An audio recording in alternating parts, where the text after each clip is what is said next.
The Ukrainian sky was ablaze once again. Behind the dark clouds that hung over them, Russia's deadly stealth fighter moved silently. Its jet engine's low roar was barely audible to the human ear.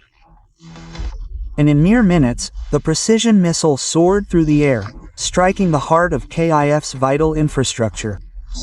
The world was stunned. NATO could only watch. Meanwhile, Ukraine was forced to face fifth-generation warfare technology alone.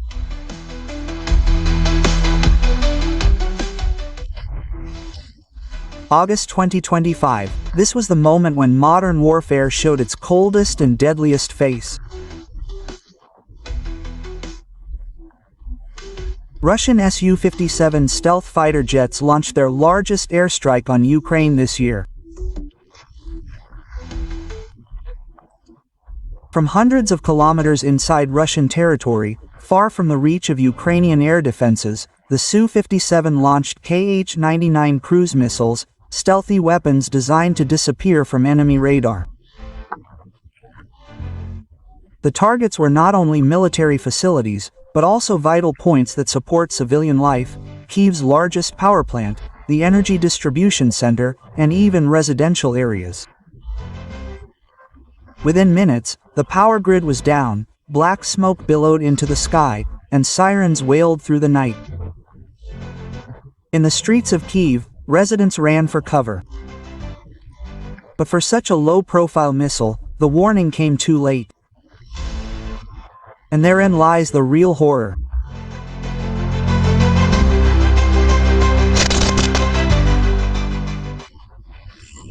For those unfamiliar, the Su-57 Velen is Russia's answer to the dominance of Western fifth-generation fighter jets like the F-22 Raptor and F-35 Lightning D2. This aircraft is designed to have multi-spectrum stealth capabilities.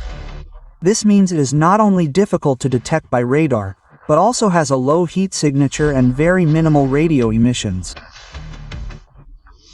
Its design combines the agile aerodynamics of the Su-35 with the most advanced sensor and electronic warfare technology ever produced by Russia. Powered by the Al-51F1 engine. A new variant that gives the Su-57 Super Cruise capability can fly up to Mach 2 without the need for afterburners.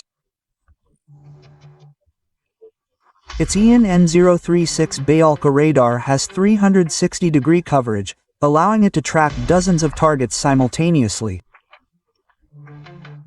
All of this data is processed by an onboard artificial intelligence system, which can help the pilot decide on attack or defensive maneuvers in a split second.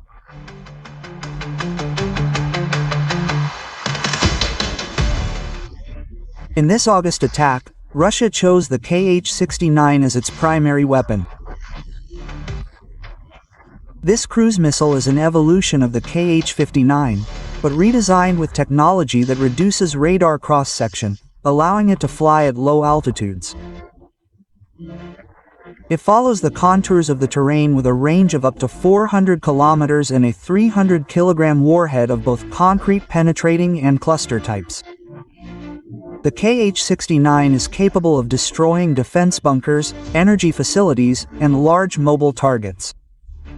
One of its main advantages is that it is launched from the Su-57's internal compartment, maintaining an optimal stealth profile. This missile is also equipped with a combined guidance system, inertial navigation, GLONASS satellite correction, and a terminal electronic seeker for near-perfect accuracy.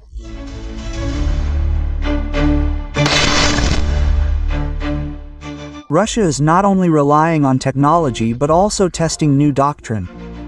They are implementing a single strike group formation.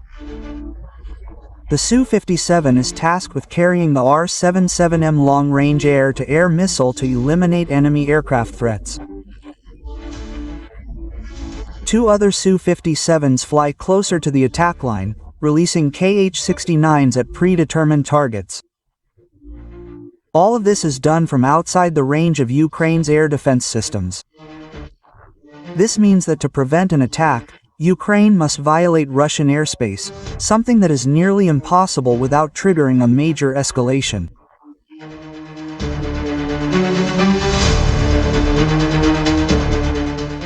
As a result of the August attack, the Tripolska power plant was completely crippled. Thousands of homes in Kyiv and the surrounding regions lost electricity for days. On the outskirts of the city, missile fragments destroyed schools, kiosks, and even a metro station entrance. Casualties were reported. 1 person was killed and 9 injured, including a child. Although some of the missiles were intercepted, the damage remained significant. Worse still, the attack triggered a new wave of fear among the Kyiv population as they realized that threats could come without warning and from hundreds of kilometers away.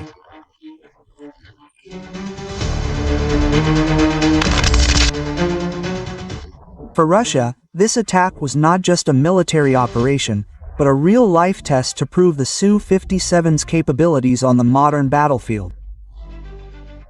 It was also a political message that they were capable of penetrating Ukrainian defenses even under NATO's watch. For NATO, this was a warning. The Su-57 and Kh-69 symbolized that Russian stealth technology could not be underestimated. They must adapt their air defense strategy to threats that are harder to detect and intercept. For Ukraine, this was both a psychological blow and a wake-up call. They could not wait forever for help. They had to build a self-sufficient force capable of countering fifth-generation threats.